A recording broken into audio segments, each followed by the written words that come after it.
Saludos amigos, buenos días, bienvenidos a un nuevo programa de Red Democrática, el programa que sigue aportando soluciones y explicaciones a lo que está pasando en el país para entre todos hacer de Costa Rica el mejor lugar para vivir. Hay mucho trabajo que hacer, las recientes eventualidades que han estado sucediendo en violencia intrafamiliar, en femicidios, en sicariato, nos llama a la reflexión para saber por qué la sociedad se está enfermando tanto y por qué la base de la sociedad, que es la familia, tiene tantos problemas al punto de dos mujeres, dos muchachas, haber pues perdido la vida, perdieron su vida a manos de su pareja sentimental de las formas más incomprensibles y atroces que se puedan imaginar. Para eso hemos estado atendiendo el problema desde diferentes puntos de vista, un sociólogo, un conferencista sobre matrimonio y familia, mañana un juez penal, ex juez penal de la República, actual abogado penalista, y hoy, con Laura González, pues vamos a establecer desde el punto de vista de la criminología qué está pasando en la sociedad y por qué tiene serios indicios de complicaciones de salud que nos llama mucho a la reflexión. Laura, bienvenida a Red Democrática. Saludos, don Jonathan, a usted y a todos los radioescuchas. Un honor, como siempre, poder acompañarlos. Laura, ¿qué está pasando en la sociedad? Por qué está sucediendo tanto caso de violencia, ya no solo entre pandillas, ya no solo a nivel de problemas o peleas en vía pública, sino que ahora dentro del hogar, dentro de las puertas de la casa, pues se están dando síntomas muy peligrosos de que las cosas no se están trabajando bien en el pilar de la sociedad? ¿Qué está pasando? Bueno, vamos a ver, la criminología como una ciencia interdisciplinaria nos permite a nosotros analizar la víctima, el victimario, el delito y el comportamiento desviado también. Dentro de todas estas situaciones que se están dando, podemos observar distintos fenómenos que están acompañando definitivamente a todos estos entes que se nos permite analizar desde la criminología, es decir, que acompañan a la víctima, que acompañan al victimario, que componen todos los factores que llevan a la comisión de un delito y que al final de cuentas, pues esto proviene efectivamente de un comportamiento desviado, sin duda alguna. Laura, la sociedad está enferma.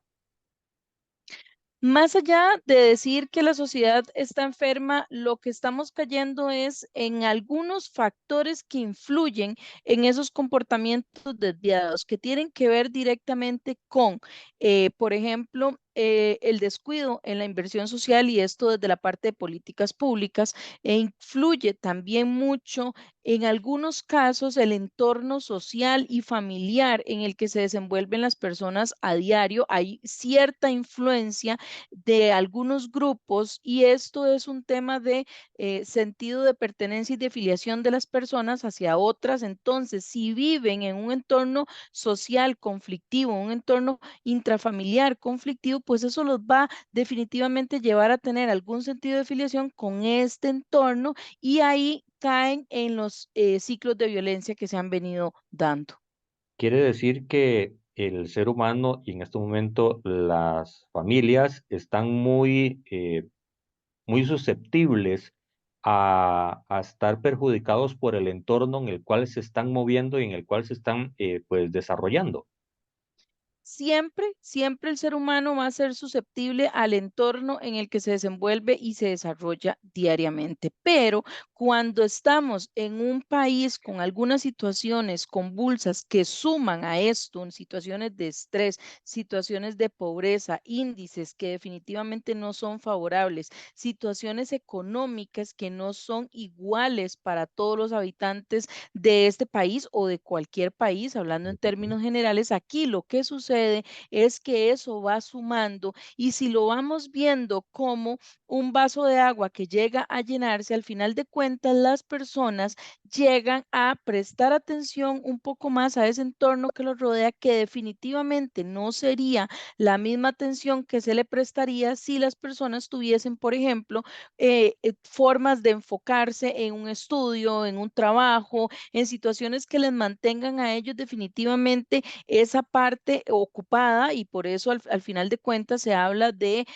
personas ocupadas ocupadas laboralmente y también aquellas personas que definitivamente no tienen acceso ni tan siquiera a un estudio que además es garantía por parte del Estado y que se le debe brindar a todas las personas, pero no todas las personas están gozando de esas oportunidades. Entonces, al final de cuentas, todo eso va sumando tal cual vaso de agua que llega y se desborda y la persona empieza a buscar grupos o lugares donde pueda sentirse acompañada, donde pueda tener ese sentido de pertenencia, esa afiliación, y ahí viene el otro componente que es que las bandas de crimen organizado con la finalidad de hacer crecer su patrimonio y su negocio ilícito empiezan a aprovecharse desdichadamente de todo este entorno social de estas personas, de esta vulnerabilidad y los empiezan en algunos casos a reclutar y por supuesto van a reclutar no todas las personas, sino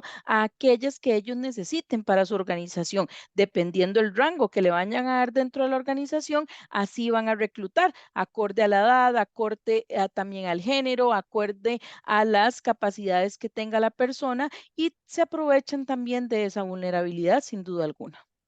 Eso es puerta afuera de la casa en las relaciones del traer el arroz y los frijoles al hogar. Dentro de las casas, ¿es el mismo perfil o cómo fue criada la persona, las distintas formas de violencia que pudieron haber tenido, el grado de educación o de formación, educación entendido sanamente, de fue formado por sus padres de una manera pues socialmente apta? ¿Cómo es que se puede explicar que, y vámonos, si te parece, a centrar en los dos casos del mes pasado y de este aquí en Heredia, donde pues muchachos acaban con la vida de muchachas de formas pues impensables? A uno la mata y la va a tirar al surquí y al día siguiente va a ver si todo salió bien en lo que hizo, y la otra aparentemente también pues termina con la vida de su pareja y la descuartiza y la guarda en refrigeradoras. Sigo estando yo impresionado, impactado por el semejante perfil muy similar en ensañamiento contra sus parejas. Sí, vamos a analizar dentro del seno familiar, las personas se enfrentan a distintas situaciones que si no se analizan o se llevan a cabo o se atacan, por decirlo de alguna forma, a tiempo o no se atienden, es la palabra correcta, no se atienden a tiempo, pues resulta en algunas situaciones o consecuencias que no son tan favorables para las personas menores de edad, para los jóvenes, que al final de cuentas van a crecer y van a tener un entorno familiar al cual enfrentarse. Entonces, ¿qué es lo que sucede? Vamos a ver, el niño muchas veces no aprende tanto lo que se le dice en reiteradas ocasiones, así se le repita una y otra vez todos los días por un largo espacio de tiempo, sino que el niño aprende más lo que vive que lo que se le dice y lo que él siente también es parte de ese aprendizaje. Entonces, si el niño crece en un entorno familiar violento, en un entorno donde papá, mamá, familiares, tíos, hermanos discuten y ahí se soluciona a los golpes, se soluciona a los gritos, a los puertazos, a los golpes en la pared, a tirarse utensilios de cocina, a todo este tipo de situaciones que en algún momento todos sabemos que han ocurrido en cualquier hogar y no solo con hogares costarricenses, nacional, internacionalmente suceden este tipo de cosas. Ahí la persona menor de edad es como una esponja y absorbe toda esa forma de solucionar conflictos. Ese es un factor. El otro factor es cómo se atiende a la persona menor de edad o cómo se aborda en el espacio en el que la persona menor de edad comete un error. Y aquí viene un ejemplo. La persona menor de edad comete un error en la escuela y llega a la casa y es básicamente metafóricamente crucificada por sus padres a causa del error que cometió. Entonces, en lugar de tener ese apoyo en casa, aprende definitivamente a señalar y a no atender los conflictos de forma adecuada. Y el último factor es cuando existen hermanos mayores o menores, que es su grupo primario e inmediato de filiación, porque papá y mamá, si bien es cierto, es un grupo de filiación, pero cuando existen hermanos es un grupo inmediato, estamos hablando de que son los pares de la persona menor de edad, y en esos pares existe también aplicación de la violencia cuando los mayores han visto cómo papá y mamá solucionan los conflictos, entonces empiezan a discutir entre hermanos y pueden ser discusiones sin sentido en algunos casos para las personas adultas, pero para la persona menor de edad, al final de cuentas, es su mundo y es el mundo completo. Entonces, ahí se va formando el carácter y el temperamento de la persona menor de edad. ¿Por qué formando? Porque al final de cuentas se nace con un carácter, pero se forma a lo largo de la vida y se puede formar a favor o se puede formar en contra. El temperamento también se va educando conforme la persona va avanzando. Entonces, cuando no hay una adecuada resolución de conflictos en el seno del hogar, la persona crece y aunque lo suprima en su etapa de adolescente, en su etapa joven y se vuelve una persona quizás un poco callada, introvertida, que pase desapercibida. Al final de cuentas va a llegar algo muy importante que todos los seres humanos tenemos y no podemos escapar de ello y es un detonante. Y ese detonante puede ser cualquier cosa.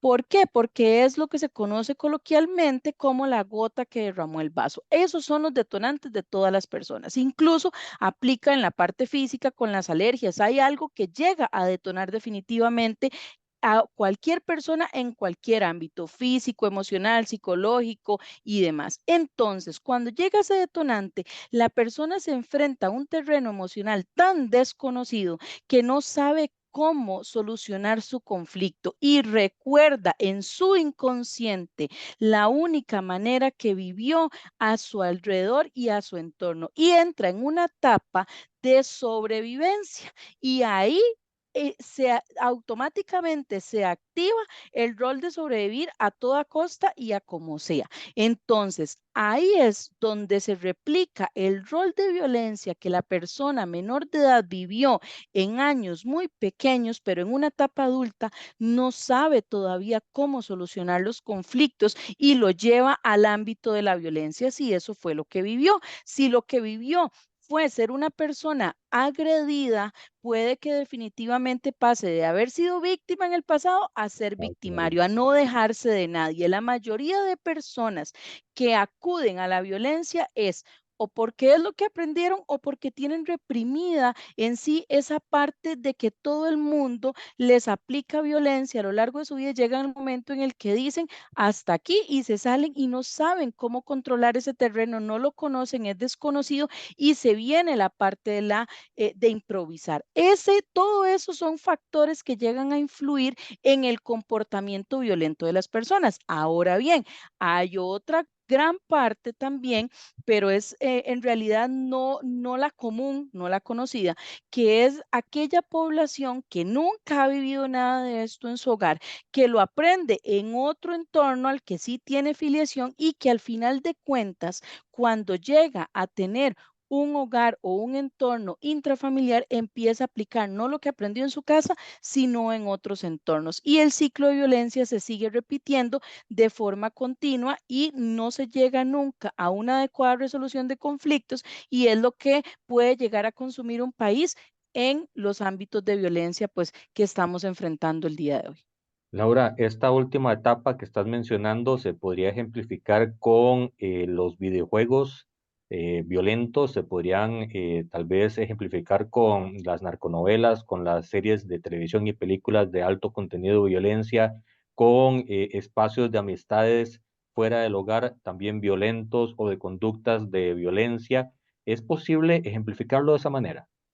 Sí, vamos a ver, el hecho de que una persona menor de edad viva con un núcleo familiar perfecto, entre comillas, es decir, con papá, mamá, hermanos y demás, o tío, abuela, quien esté a cargo de la persona menor de edad, pero es un núcleo perfecto, nunca ocurren gritos, nunca ocurren problemas, pero resulta que hay un factor muy importante y a la persona menor de edad no se le atiende como persona, sino que se atiende como una persona menor de edad que no está consciente del entorno de la etapa adulta de la casa, que no se puede hablar con la persona y ese es un error que a veces inconscientemente en la normalidad diaria del corre-corre, del trabajo, de cómo traer alimento a la casa, del estudio, de todo este tipo de situaciones que se atienden en los distintos núcleos familiares, pues se llega a un punto en el que las personas dicen, bueno, que la persona menor de edad se siente frente al televisor, le vamos a comprar un videojuego y vamos a atender este tipo de situaciones. Vamos a ver, no está mal.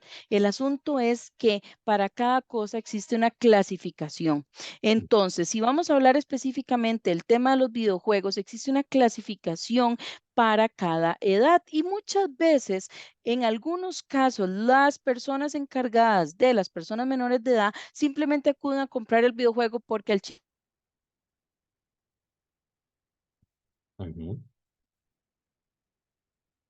Y eso me parece, Laura, disculpa que te interrumpa, me parece importante señalar porque normalmente esos videojuegos no son pues revisados y no se conoce el trasfondo de lo que se está desarrollando y se está permeando a la hora de generar ese entretenimiento para y ese hay muchachos. para las personas menores de edad del hogar. Ese punto, disculpa que te haya interrumpido, Laura, por también un ajuste técnico que estábamos haciendo, me parece importante porque esa clasificación no es muy conocida y se da por sentado de que cualquier tipo de juego es bueno para entretener. Exacto, vamos a ver, existen distintas clasificaciones que tienen que ver y van también como los programas de televisión o las series también en algunas plataformas digitales que todos conocemos donde dice TP o TPG, o sea, todos esos tienen que ver como todo público o para todos bajo supervisión. En algunos casos las iniciales, la mayoría están en inglés, entonces en algunas opciones de videojuegos y de televisión se queda clara en la clasificación cómo se debe acompañar a la persona menor de edad para ese contenido. No va a venir en una etapa de edades, no va a decir, digamos, de los 0 a los 7 años un TPG, o sea, para todo público en general, no va a decirlo de esa manera, sino que hay que revisar la categoría que trae el videojuego, buscar las iniciales en inglés e llegar a leer un poquito de qué trata el videojuego, investigarlo antes de ponerlo en manos de la persona menor de edad. ¿Por qué? Porque al final de cuentas sí, está bien que se entretengan, está bien que pasen un tiempo prudencial, además, frente a las pantallas, televisores, videojuegos, tablets, etcétera, pero es muy importante saber como padres o encargados de una persona menor de edad a qué contenido está accediendo la persona menor de edad. ¿Por qué? Porque su núcleo puede ser muy perfecto en conflictos, pero está absorbiendo una forma de resolver conflictos distinta a través de las plataformas o a través de las pantallas. Con el tema de las series de Netflix pasa exactamente lo mismo, o inclusive O de aquellas cualquier otra personas plataforma. o sí, perdón, cualquier otra plataforma tecnológica, cualquiera de todas las que existen, que son muchas y son no mencionables en algunos casos de la cantidad que ahora existen. Son muchísimas plataformas de streaming en realidad. Entonces, vamos a ver, con todo este tipo de situaciones que se pasan en las distintas plataformas o que también, ya no solamente en las plataformas, puede que sea un núcleo familiar que no tiene acceso a plataformas de streaming y utilizan la televisión nacional o internacional de alguna u otra manera. En estos casos, existe un deber de cumplimiento, inclusive en nuestra legislación nacional está la ley de eventos públicos, entonces de entretenimiento y demás, que tienen que los padres de familia la obligación de hacer acompañar a las personas menores de edad sobre todo aquel contenido que ellos llegan a consumir en televisión, cable nacional, como así lo tengan en su núcleo familiar o en cualquier plataforma de streaming. Entonces, no se puede destinar la obligación ni el deber de lo que las personas ven o consumen en otro ámbito que no sea directamente la persona encargada de la persona menor de edad. Es la única responsable de lo que estas personas consumen. Y fuera de todo esto, muy importante conocer el entorno social. En Ujú. algunos casos, dependiendo de la edad de la persona menor de edad, se le otorga un celular por una cuestión de comunicación, por una cuestión de facilidad, de que estamos en la era tecnológica, inclusive en algunas escuelas hasta lo piden ya, el celular o la tablet. Resulta que conforme la persona menor de edad va avanzando, en algunos casos dice, este es mi teléfono, mi papá no lo puede revisar. Vamos a ver, será el teléfono de la persona menor de edad cuando así el núcleo familiar lo destine y se lo entregue de forma absoluta. Caso contrario, tiene el padre, el encargado, el deber absoluto por un tema de prevención en materia criminológica, en materia social, en materia emocional, en materia psicológica, en muchas otras ciencias, el deber de revisar el contenido que la persona está consumiendo o que está también brindando a través de un dispositivo electrónico como es un celular. ¿Por qué? Porque la tecnología funciona en ambas vías, funciona para bien, pero desdichadamente, así como existen los antivirus, existen los hackers para sobrepasar esos antivirus. Entonces, esto quiere decir que la tecnología también tiene un lado muy complicado que tenemos que aprender a manejar responsablemente. Doña Laura, hay una información que en las últimas horas ha salido, que dice que es una investigación de la Universidad Nacional que concluye que los jóvenes que llegan a las universidades tienen dificultad para socializar. Hemos cultivado sociedades nuevas, generaciones, eh, a ver, potencialmente expuestas a no saber qué hacer en distintas situaciones de su vida, tanto familiar como social, y que eso pueda generar en detonaciones de violencia en dado caso. Sí, vamos a ver, el hecho de que a veces se considera que la persona más extrovertida es aquella que puede tener algún detonante un poco más leve que otro, eso no está comprobado en la ciencia, ni en la psicología, ni en la criminología, ni en la parte psiquiátrica. Vamos a ver, los detonantes son distintos para todas las Para cada personas, persona. Mm. pero van en el mismo nivel exactamente. Entonces, en el punto exacto en el que la persona se confronta con ese detonante, ahí ya llega a contarse otro cuento totalmente distinto. Es indiferente si la persona es extrovertida o es introvertida. En algunos casos se considera que la persona introvertida tiene algunas posibilidades mayores de quizás llegar más rápido a un detonante porque todo tienden a llevarlo en su interior, a callarlo, pero nuevamente eso no está comprobado en ninguna ciencia social, sino que definitivamente son personas que analizan y viven el mundo de forma distinta a las personas que son extrovertidas. Entonces, cada quien resuelve sus conflictos de la forma en la que aprendió, no como nació, y eso hay que dejarlo muy claro.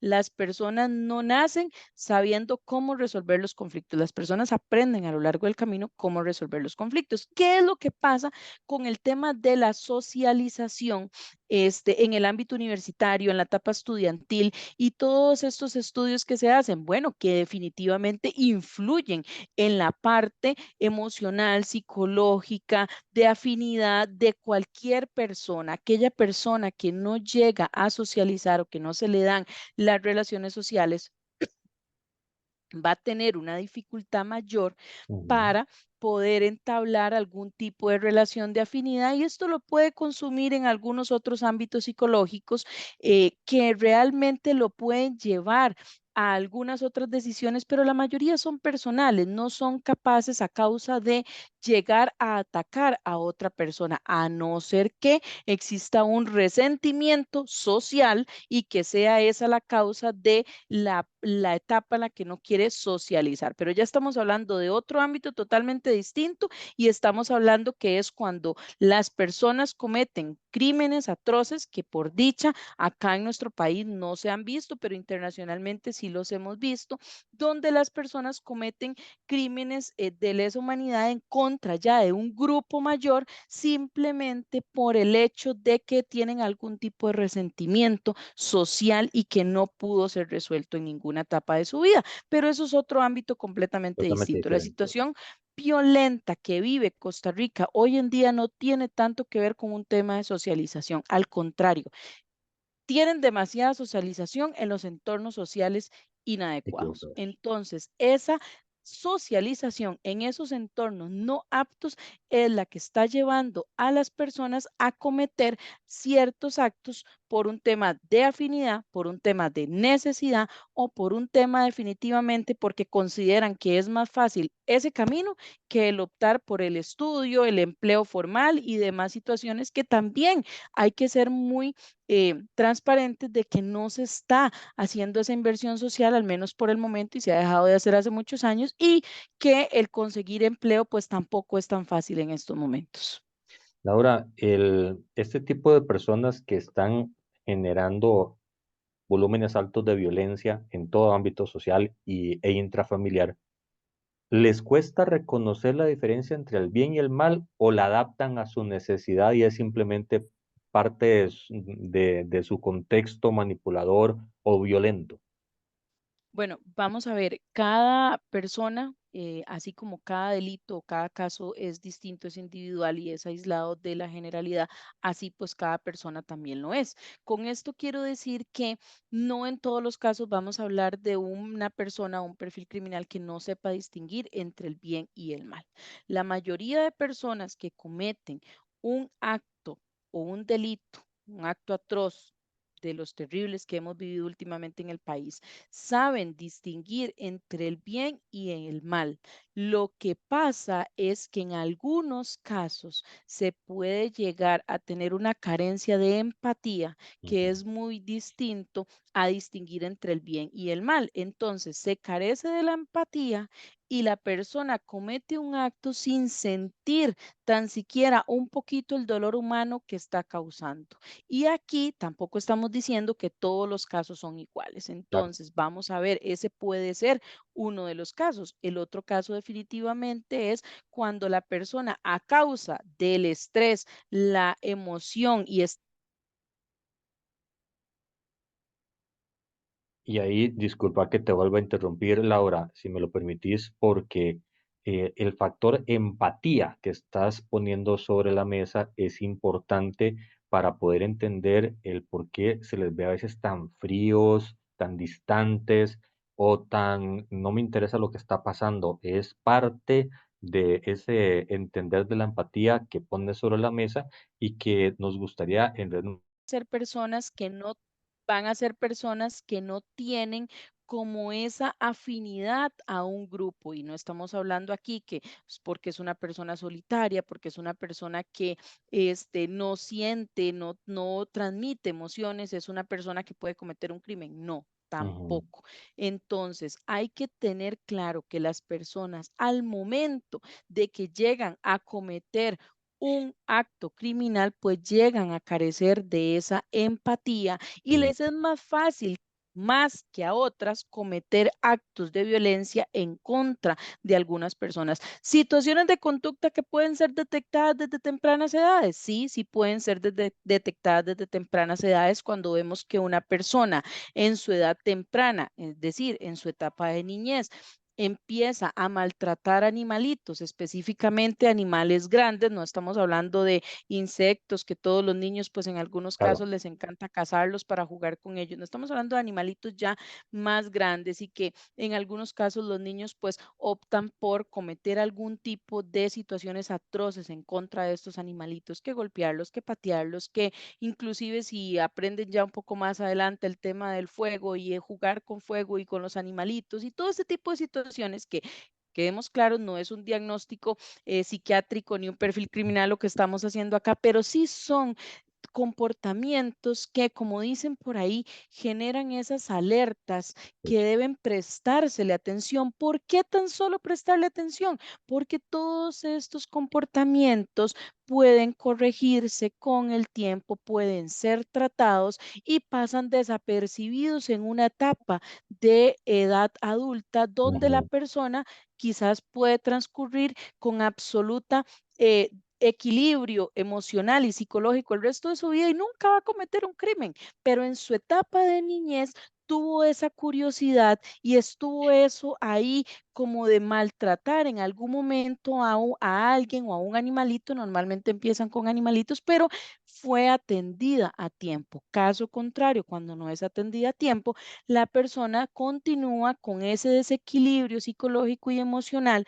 que le permite, además, le suma todo el entorno en el que vive y llega al final de cuentas a las situaciones de no tener una adecuada resolución de conflictos. Ese es el secreto y el punto central, la parte medular de las situaciones de violencia, la adecuada resolución de conflictos. ¿Por qué? Porque conflictos van a tener todas las personas en su entorno familiar, laboral, social, escolar, en todos los lugares, pero la parte medular es cómo solucionar los conflictos. Si se solucionan con la violencia en una etapa temprana, es tratable. Ya cuando estamos hablando de una etapa adulta, no es que no sea tratable, sino que las personas optan por otra resolución de conflictos. Y esto es muy importante y a la vez muy grave, porque en el contexto país que estamos viviendo, lo que sucede es que las personas adultas están acudiendo a la violencia como método de resolución de conflictos. Entonces, si no quiere hablar conmigo, le pego. Si no quiere estar conmigo, le mando a meter un balazo a la persona con la que está o directamente a la expareja. Al final de cuentas, si no es conmigo, no es con nadie. Y eso existe también en un síndrome del famoso amor eterno de es mía, o sea, usted es mía o yo soy suyo, definitivamente ahí llega la relación, la familia, la persona, la amistad a convertirse en un objeto. Y ahí, en ese punto que la persona se convierte en un objeto, se llega a carecer de la empatía y del sentimiento emocional y hacia esa persona. Por eso le llega a facilitar también la comisión de violencia entre una persona y otra. Lo otro que llega a suceder es también que se está dando en las personas menores de edad entonces conflictos en los colegios, conflictos en las escuelas, de solucionar los problemas a los golpes o con arma blanca y ya hemos visto en algunos casos que también con armas de fuego. Entonces, ¿por qué? Porque es lo que ellos están viendo de las personas adultas de cómo solucionar los conflictos. Al final de cuentas, viene siendo una cadena y un ciclo de violencia que se sigue repitiendo constantemente a lo largo de la vida y que nos llega a confirmar que definitivamente las personas aprenden lo que viven más allá de la teoría o de lo que se les dice una y otra vez. Eso te iba a preguntar y me gustaría remarcar un poco ese punto. Lo que ha estado sucediendo podría eventualmente ser una conducta que alguien pueda aprender y vea, mira, eso se puede hacer o inconsciente o inconscientemente y lo replique después en círculos de violencia en su respectivo núcleo familiar o social. Sí, claro, son conductas aprendidas en la mayoría de los casos. Existen personas que al final de cuentas llegan a aprender muy fácilmente de su entorno. Vamos a Ujú, ver, inclusive es más difícil aprender las conductas tal cual delictivas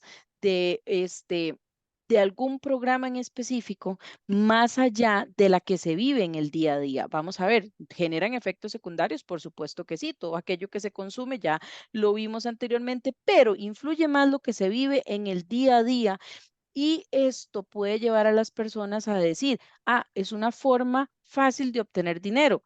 ujú. Sumado a esto, lo vi en una serie de televisión y sumado a esto, también lo jugaba en un juego, videojuego, que no es apto para personas menores de edad y que lo juegan por montones las personas menores de edad y ese juego les enseña a cometer delitos, les enseña a cómo robar un banco, les enseña a cómo atacar a las personas y robarles el carro, y son este tipo de videojuegos. Entonces, sumamos todo eso y el resultado final es cómo llego a obtener cosas de la forma más fácil, de la manera en la cual me tengo que esconder para que no me persigan, pero me escondo por un tiempo y luego continúo. Entonces, esto los lleva directamente a un tema de no respetar la legislación de un país, de no respetar las normas, de no respetar las normas de la casa, las normas de la escuela, las normas de la legislación nacional de cualquier país en su etapa adulta. Y ahí es donde las personas cometen más fácilmente este tipo de crímenes. Ahí es donde definitivamente no se respeta la legislación y mucho menos se van a respetar las personas en su entorno. Entonces, viene el otro factor: bandas organizadas, crimen organizado, sicariato, vulnerabilidad, y se echa todo eso dentro de un mismo envase y nos da como resultado aquella persona que tiene a bien o vea bien ganarse la vida con un tema de narcotráfico, con un tema de sicariato, que al final de cuentas es más fácil, que me pagan más rápido, que no tengo que estudiar tanto. Entonces, se vuelve a replicar que al final de cuentas es el resultado de decisiones anteriores y de decisiones diarias al final de cuentas. Laura, ¿hay algún ABC, algún listado de comportamientos desviados socialmente hablando que puedan identificarse para poder caracterizar a las personas que al final de cuentas terminan cometiendo estos crímenes atroces y violencias de alto nivel?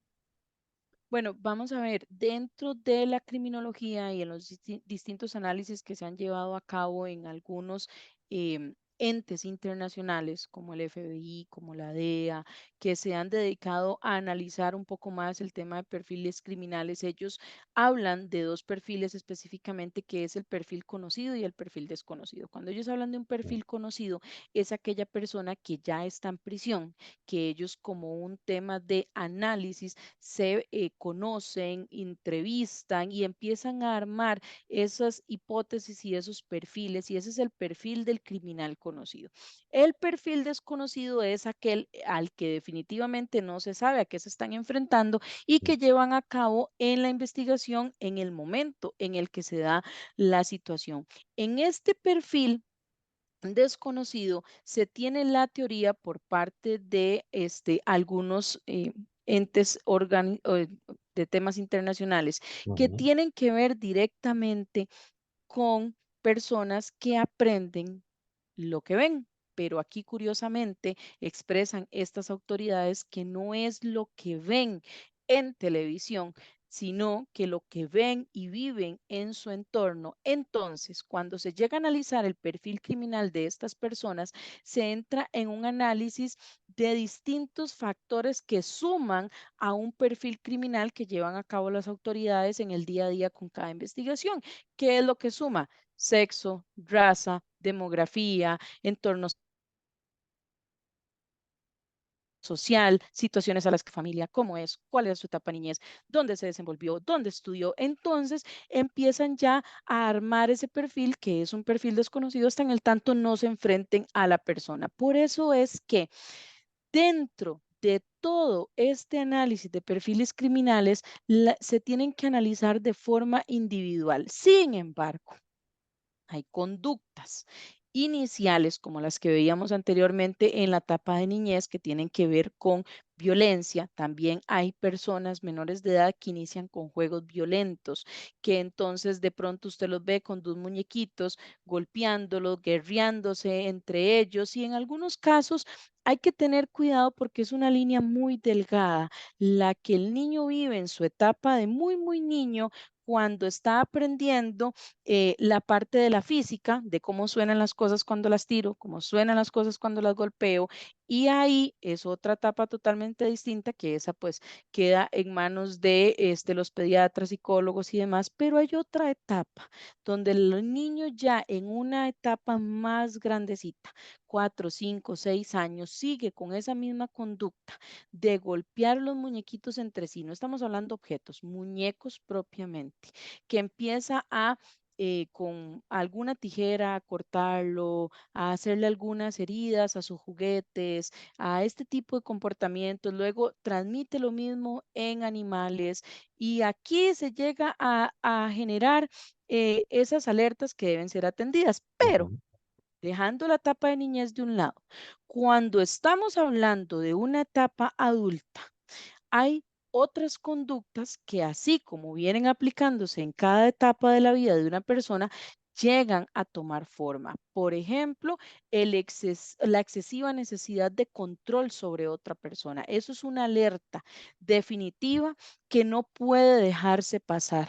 Ninguna persona tiene la potestad de ninguna manera, ni en la legislación, ni en ninguna ciencia social, ni está establecido en ningún lado que tiene la potestad sobre la vida de otra persona. ujú, Cuando estamos frente a una persona que quiere tener el control absoluto de nuestra vida, definitivamente se nos tiene que prender un bombillo de alerta y no dejarlo pasar.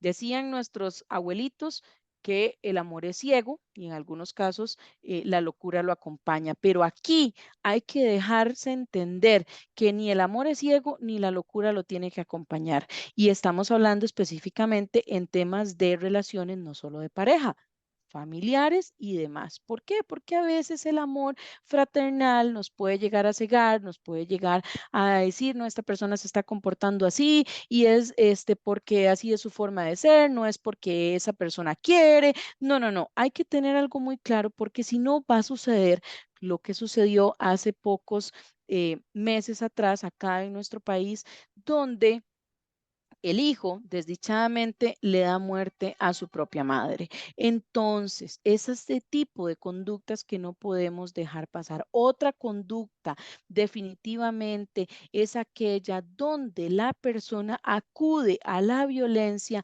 para resolver los conflictos. Y estamos hablando directamente de los golpes. No estamos ahorita encerrando esto en un tema familiar. Estamos hablando ahora de cualquier tema familiar, social, educación, laboral, aquella persona que acude a los golpes, a los gritos al momento de resolver un conflicto, definitivamente se le podría sugerir que trate de buscar ayuda para una mejor resolución de conflictos. ¿Por qué? Porque son conductas que van presentando este tipo de alertas y que al final de cuentas terminan desencadenadas en situaciones lamentables. Otra muy importante es cuando la persona carece del dolor humano, entonces de empatía. Y la persona ve que a otra le están haciendo algo y definitivamente o se burla o se aleja o se burla del dolor ajeno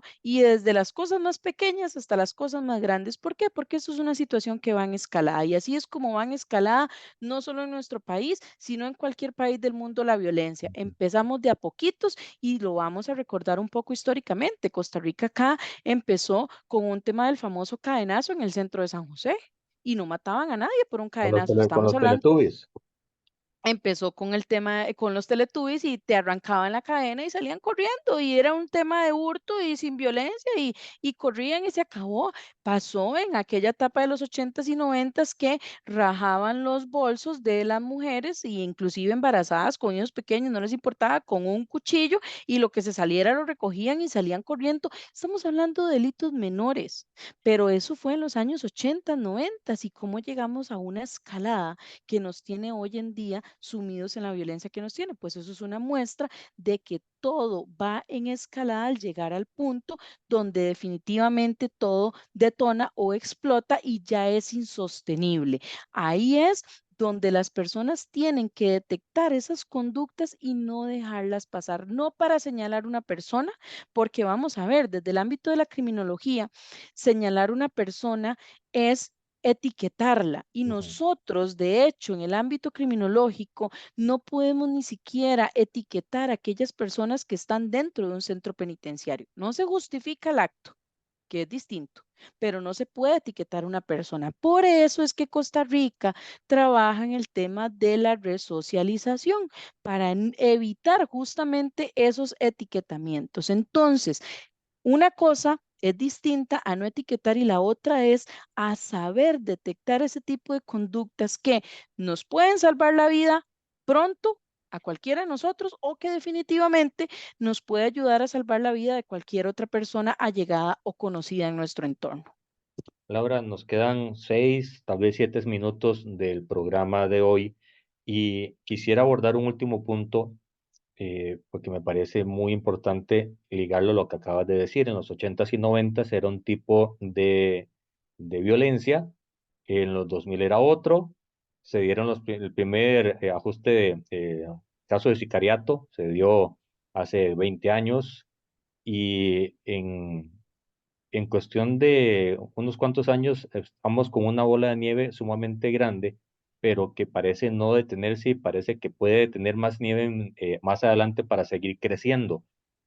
¿Cuáles, cuáles son los consejos, cuál es la guía y cuál es la forma de aplicar esa guía para que los padres puedan orientar bien a sus hijos y que no caigan en la tentación de los círculos de violencia o que entiendan que hay círculos de violencia que se tienen que mantener alejados? ¿Cuál es la mejor forma ahorita en donde mucho está el tema de si los profesores y los papás pueden y de qué manera mantener la autoridad sobre los hijos, de las personas menores de edad, el tema de todo lo que consumen en redes sociales y en la televisión, el tema de necesito llevar pan a la casa y cualquier forma es buena porque así se ve en la televisión. ¿Qué se puede hacer, papás con hijos, para que de alguna manera quitemos nieve de delante de esa bola y que al final de cuentas, al cabo de los años, podamos revertir el ciclo de violencia que tenemos en el país? Bueno, vamos a ver, ante todo, cualquier situación que esté pasando, cualquier núcleo familiar que tenga que ver con una necesidad económica directamente, con una necesidad de llevar sustento a sus hogares, nunca debe ir acompañada con un negocio ilícito como opción para salir de esa situación económica en la que se tiene. Y con Ujú, esto quiero decir que muchas veces es mejor pasar quizás ese desfase emocional, moral, ético, es decir, la vergüenza, como se conoce coloquialmente, de pedir en algún lugar ayuda, de reconocer que económicamente ya no se puede sostener y que no hay de dónde y que no hay trabajo, antes de ceder a la presión de un grupo que está buscando la manera de aprovecharse de esta población vulnerable. Ese es el primer punto. De una vez, cuando la persona opta por cerrar la puerta, tan siquiera de aquella opción ilícita que le llega a tocar en su momento más vulnerable, ahí ya cerró la primera puerta de influencia que podría tener en su seno intrafamiliar la corrupción, el delito, el narcotráfico, el sicariato y cualquier cosa que usted se le pueda imaginar que tenga que ver con algún acto ilegal o ilícito. Dicho esto, lo otro muy importante es acompañar a las personas menores de edad e incentivarlas que no por la situación que están viviendo ahorita es la situación permanente el resto de su vida. Vamos a ver, en esta vida todo pasa. El ujú, minuto que acabamos de vivir ya pasó y la ujú. situación que se está viviendo no es la situación final para ninguna persona. Entonces, muchas veces la persona menor de edad, cuando ve ese estrés entre papá y mamá por la situación económica, por la falta de comida, la falta de empleo, pues llega a considerar que no quiero vivir así el resto de la vida. Entonces puede llegar a ceder en aquellos entornos sociales o este en el entorno educativo y demás a ciertas presiones. Y también en la población vulnerable de la que se está aprovechando el crimen organizado, porque es aquella persona joven que ya está consciente de lo que pasa en casa, estamos hablando mayores de 12, menores de 18, y que dicen, esta es la opción para llevar dinero a mi casa y que mi papá y mamá dejen de preocuparse por cómo sustentar esta parte. Entonces, cuando existe un núcleo familiar fuerte que acompaña a la persona menor de edad insistentemente en decirle, no es adecuado cometer ningún tipo de acto ilícito para llevar el sustento a sus hogares, pero esto va de la mano con el comportamiento de la persona adulta, estamos formando generaciones de carácter, generaciones fuertes, pero que van acompañadas de lo que se dice con lo que se hace. ¿Y por qué hago esta acotación? Porque ya en los años 80 y 90 veíamos que robaban en bandas, pero las bandas no eran familiares. Hoy, desdichadamente, a nivel mundial y también en nuestro país, que resultaba impensable, pues tenemos un término conocido como narcofamilia, donde la persona que cobra podría ser la mamá o la abuela o la tía, y normalmente le dan ese rango en la organización criminal a una mujer porque es el rango de menor exposición, es la persona que cobra, el hijo es el que recluta, el primo es el que comete sicariato, el otro el que roba el carro para el sicariato. Entonces estamos hablando de un núcleo familiar que se dio y se dio de ceder directamente, de la acción de ceder ante la presión económica y social y optó por abrirle la puerta a los negocios ilícitos que definitivamente consideraron en algún momento que los iba a sacar de los problemas económicos y familiares que estaban enfrentando.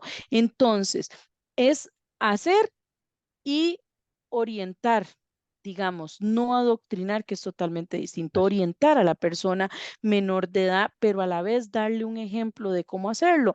¿Por qué? Porque si vemos también y hacemos una comparación, y ha sido así en estudios sociales que se han hecho y en los distintos censos, cuando en un hogar se ve que definitivamente mi persona ejemplo a seguir, que todo niño necesita una persona ejemplo y se le conoce como el ancla de esa persona, no el ancla de la persona que nunca lo deja surgir, sino como el ancla porque es mi lugar seguro, es la persona que a mí me brinda seguridad. Entonces, ahí esa persona se enfoca en seguir esos ejemplos. En ese punto es donde definitivamente como ciudadanía tenemos que trabajar, porque no necesariamente seremos los padres para todos los niños o para todos los jóvenes, pero definitivamente todos los adultos, indistintamente donde estemos, tenemos influencia y somos ancla para esas generaciones que vienen en camino. Doña Laura, muchísimas gracias por el análisis, la explicación, la eliminación de mitos y el punto exacto de cómo podemos leer lo que está pasando en la sociedad en este momento. A ustedes. Y gracias a todos los que han estado en sintonía. Recuerde, este es el tercer episodio. Mañana, el cuarto, don Evo Alacuña, abogado penalista de nuestro país, nos va a dar el giro final de este tema para luego hacer un análisis de cómo podemos mejorar entre todos la sociedad en la que vivimos. Ya sabe, mañana, 10 de la mañana. No se lo pierda.